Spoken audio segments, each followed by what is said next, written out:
ጤና ይስጥልኝ ተመልካቾቻችን፣ ዜና በምልክት ቋንቋ ቀርባሉ። በመደመር ህሳቤ የታነጸውና ለዘመናት ስር የሰደዱ የኢትዮጵያ ፖለቲካና ማህበራዊ ልዩነቶች በሰላማዊ መንገድ ለመፍታት የተጀመረው አገራዊ የምክክር ሂደት ታሪካዊ ምዕራፍ ላይ ደርሷል። ይህ ታላቅ ጉዞ በአንድ ጀንበር የሚጠናቀቅ ሳይሆን እንደ ዱላ ቅብብሎሽ ውድድር ለትውልዶች በመተባበርና ጥበብ የሚጸና የሀገር ግንባታ ሂደት መሆኑን እያረጋገጠ ይገኛል።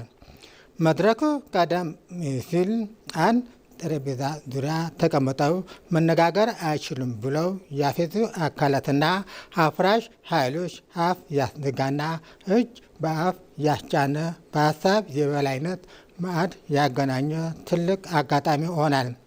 ሀገራዊ ምክክሩ አጭር መንገድ ወይም ፈጣን መፍትሄ ሳይሆን ለቀጣይ ትውልድ የሚሸጋገር የሰላም የእርቅና የመደማመጥ ባህል የሚገነባ ቀጣይነት ያለው ሂደት ሆኗል።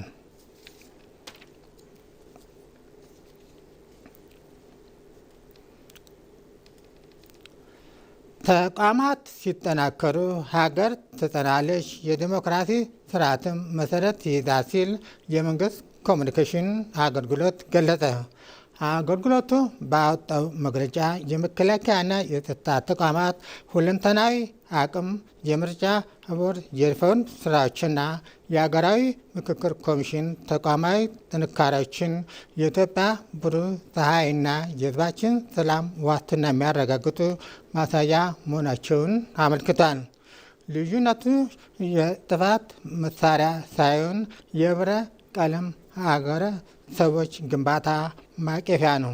በተመሳሳይ መልኩ አገራችን ለዘመናት ሲንከባለሉ የቆዩት የሀሳብ ልዩነቶችና መሰረታዊ አጀንዳዎች ላይ በባለቤትነትና በአካታችነት መንፈስ ለመወያየት የተቋቋመው ሀገራዊ የምክክር ኮሚሽን ነፃነቱን ጠብቆ የኢትዮጵያ አሸናፊነት አድርጎ ቀጥሏል። ኮሚሽኑ የህብረተሰብ ክፍሎች፣ የፖለቲካል ሊቃንና ባለድርሻ አካላት ያካተተ ውይይት በማድረግ በሰላማዊ መንገድ ዘላቂ አገራዊ መግባባት ላይ ለመድረስ የሚያስችሉ ታሪካዊ ስራዎች ማከናወን ችሏል።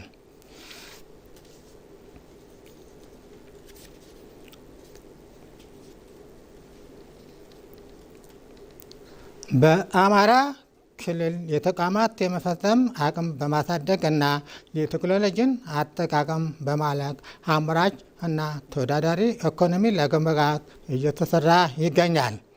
አርቆ ማየት አልቆ መስራት በሚል መሪ ቃል የአማራ ክልል የ2018 በጀት ዓመት የአሻጋሪ እድገትና ዘላቂ የልማት እቅድ አፈጻጸም ግምገማና የ2019 በጀት ዓመት እቅድ ትውውቅ መድረክ እየተካሄደ ነው። በመድረኩ የተገኙት ርዕሰ መስተዳድር አረጋ ከበደ በክልሉ በተቋማት ሪፎርም፣ በሀገራዊ ኢኒሼቲቮች ትግበራና በሁለንተናዊ የልማት ዘርፎች ስኬቶች መመዝገባቸውን ገልጸዋል። በክልሉ በስራ ዘመኑ በአሻጋሪ እድገትና ልማት እቅዱ የተመለከቱ መዳረሻ ግቦች ላይ ለጋራ ራዕይ የሚታትርና የጋራ ግብ ያለው አመራር ማረጋገጥ መቻሉ ርዕሰ መስተዳድሩ ተናግረዋል።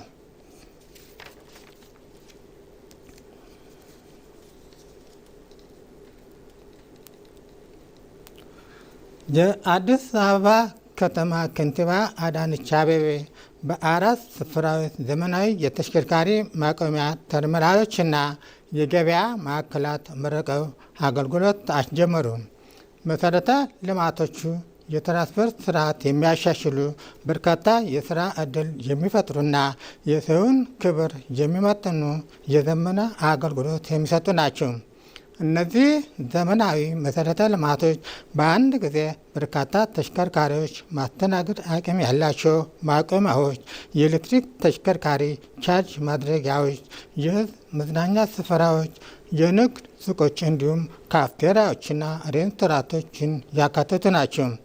አስተዳደሯ ለከተማ ነዋሪዎች ተጠቃሚነት የገባውን ቃል በተግባር እየፈጸመ መሆኑን ያረጋገጡት ከንቲባ አዳነች አዲስ አበባ ከዚህ በላይ እንደሚገባት በማንሳት በቀጣይም ከዚህ የበለጠ በትጋት እንደሚሰራ አመላክተዋል።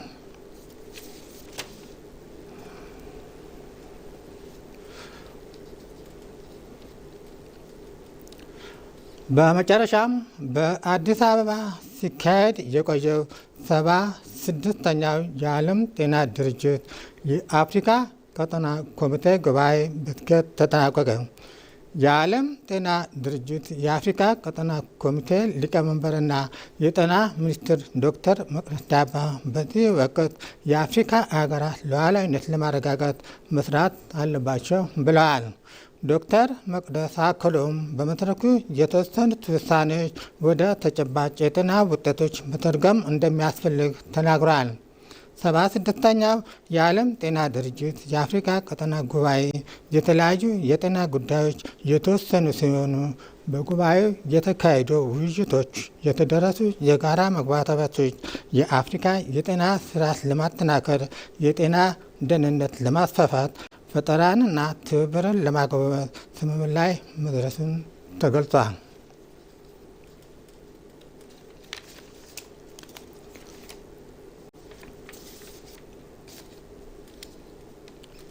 ዜናው አበቃ። ከቀሪ ፕሮግራሞቻችን ጋር መልካም ቆይታ